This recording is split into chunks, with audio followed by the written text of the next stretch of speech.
दोस्तों, स्टॉक 360 में आप सभी का तहे दिल से स्वागत है। दोस्तों, जैसे कि आप सभी जानते हैं, जब भी स्टॉक मार्केट में ट्रेडिंग होती है तो वो 3 सेगमेंट में होती है। एक होता है कैश सेगमेंट, दूसरा होता है फ्यूचर और तीसरा होता है ऑप्शन ट्रेडिंग। तो इसमें ये होता है कि सारे स्टॉक कैश में के तो होते ही है, लेकिन सारे स्टॉक फ्यूचर एंड ऑप्शन के नहीं हो सकते। कुछ एक क्राइटेरिया होता है जो फुलफ़िल होने के बाद ही कोई कैश के स्टॉक फ्यूचर एंड ऑप्शन का पार्ट बनते हैं। हाल ही के दिनों में सेबी के चेयरमैन की मीटिंग बैठी थी, जिसमें एफएनओ से रिलेटेड या तो ये बोले कि डेरिवेटिव ट्रेडिंग से रिलेटेड नियम में कुछ बदलाव किए गए हैं। और ये बदलाव होते ही कुछ एक स्टॉक ऐसे हैं, कुछ क्या बहुत सारे स्टॉक ऐसे हैं कि ये नियम बदलने से कुछ कैश के जो स्टॉक है वो आगे आने वाले समय में हमें फ्यूचर एंड ऑप्शन यानी कि एफएनओ का पार्ट देखने को मिल सकता है। मतलब ऐसे स्टॉक जो कैश के पार्ट है, लेकिन अब ये नियम बदलने से वो एफएनओ का पार्ट हो सकते हैं। और क्योंकि ये नियम बदला तो हो ये भी सकता है कि कुछ स्टॉक जो अभी एफएनओ का पार्ट है वो अब एफएनओ का पार्ट ना हो करके अब वो कैश का स्टॉक माना जाएगा।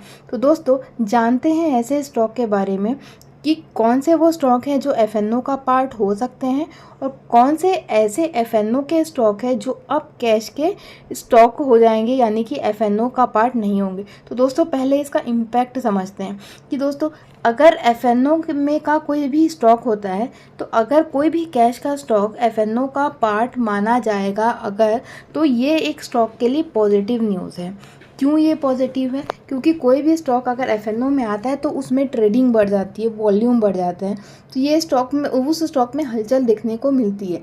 तो ये स्टॉक के लिए पॉजिटिव होता है। इसलिए अगर कोई भी स्टॉक कैश से एफएनओ का पार्ट होता है तो उनके लिए पॉजिटिव होता है। और इसी का वाइस वर्सा, अगर कोई भी स्टॉक एफएनओ का पार्ट था लेकिन अब क्योंकि कुछ कंडीशन फुलफिल ना होने की वजह से वो अब कैश का पार्ट हो जाएगा, तो ऐसे स्टॉक के लिए वो नेगेटिव पार्ट होगा। तो दोस्तों, आइए जानते हैं कि कौन से स्टॉक अब कैश का पार्ट हो जाएंगे और कौन से स्टॉक एफएनओ का पार्ट होंगे। तो ये वीडियो आपके लिए बहुत ज़रूरी होने वाला है, क्योंकि आप इसे सचेत रह सकते हैं कि आपके पास जो स्टॉक है क्या उसमें अब आगे जाके मोमेंटम देखने को मिलेगा या नहीं। तो दोस्तों, स्टॉक जानने से पहले जान लेते हैं कि ऐसे कौन से नियम हैं जो नियम में बदलाव किए गए हैं। दोस्तों, पहला जो नियम है उसमें ये बोला गया है कि एवरेज डेली मार्केट कैपिटलाइजेशन, मतलब मार्केट का जो भी स्टॉक होंगे वो आपके पिछले 6 महीने में आपके टॉप 500 स्टॉक में पार्ट होने चाहिए। मतलब वो टॉप 500 में लास्ट 6 मंथ में होने चाहिए। ये पहला क्राइटेरिया था। दूसरा क्राइटेरिया ये बोलता है कि median quarter sigma order size should be more than 75 lakh. मतलब हर 6 महीने में 75 लाख का मीडियम क्वार्टर सिग्मा ऑर्डर होना चाहिए। और तीसरा जो क्राइटेरिया था वो ये था कि एवरेज डेली डिलीवरी, मतलब कोई भी स्टॉक की जो डिलीवरी होगी वो 35 करोड़ से ज़्यादा की होनी चाहिए। रुपीज़ है ये शेयर नहीं है। मतलब 35 करोड़ के ऊपर के ट्रांजैक्शन इस पर होने चाहिए। अगर ये क्राइटेरिया फुलफिल होते हैं तो ही वो स्टॉक एफएनओ का पार्ट माना जाएगा। तो दोस्तों, अब जान लेते हैं कौन से स्टॉक अब जो कैश के थे और अब वो एफएनओ का पार्ट हो। तो दोस्तों, आइए देखते हैं।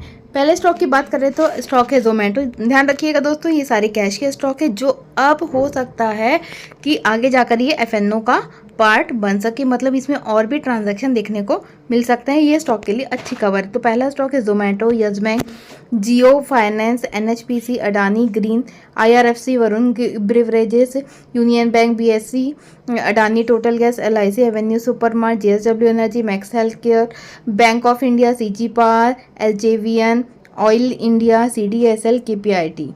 और आगे भी लिस्ट जारी है दोस्तों। आगे लिस्ट है Adani energy, RVNL, Paytm, IRCON, Tata motor, DVR. दोस्तों, ये एक टाटा मोटर है, दूसरा टाटा मोटर, डीवीआर। डीवीआर दोनों में अंतर ये सिर्फ एक वोटिंग राइट का होता है।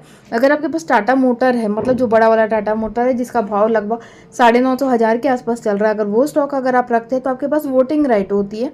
और टाटा मोटर डीवीआर अगर आप रखते हैं तो आपके पास वोटिंग राइट नहीं होती। बस इतना ही अंतर होता है, बाकी है वो स्टॉक टाटा मोटर का ही।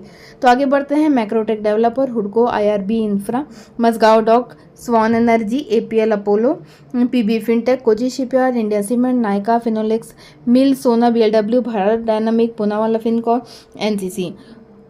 आगे है Tube Investment, Delhivery, Angel One, NBCC, Jindal Stainless, Tata Elxsi Solar, Prestigious Estate, Patanjali Food, NLC India, HFCL, Kalyan Jeweller, Titagarh Wagon, Torrent Power, CAMS, KEI Industry, IFL Finance, Gland Pharma, CESC, Piramal Pharma. आगे है दोस्तों सायंट, सुप्रीम इंडस्ट्री, कैस्ट्रॉल, अमर राजा battery और United spirit. तो दोस्तों ये सारे stock है जो एफएनओ का पार्ट हो सकते हैं। अगर लगे तो आप इसका स्क्रीनशॉट लेकर रखिए ताकि आगे जाके आपको इसमें ज़्यादा मोमेंटम देखने को मिल सकता है अगर ये न्यूज़ सही होती है तो दोस्तों अगर आगे हम बढ़ते हैं और देख लेते हैं ऐसे स्टॉक को जो हाल ही में एफएनओ का पार्ट तो है लेकिन ये एफएनओ के नियम में जो बदलाव हुए हैं उसमें बदलाव होने की वजह से अभी एफएनओ का पार्ट ना हो करके कैश का पार्ट माना जाएगा। तो दोस्तों देख लेते हैं। तो पहला स्टॉक है दोस्तों Balrampur Chini, Canfin Home, GNFC, Granules, Metropolis, Sun TV, Abbott, Atul, Bata India, Berger Paint, Coromandel, City Union Bank, Deepak Nitrate, Gujarat Gas, India Mart, Ipca Lab, JK Cement, Doctor Lalpath Lab, Lawrence Lab, LNT Technology, Mahanagar Gas, Muthoot Finance, Ramco Cement, Torrent Power, United Breweries. तो दोस्तों ये सारे वो stock है जो cash का part आगे जाके हो सकते हैं। आज के वीडियो में बस इतना ही और ऐसी जानकारी के लिए बने रहिएगा मेरे चैनल में। तब तक के लिए धन्यवाद।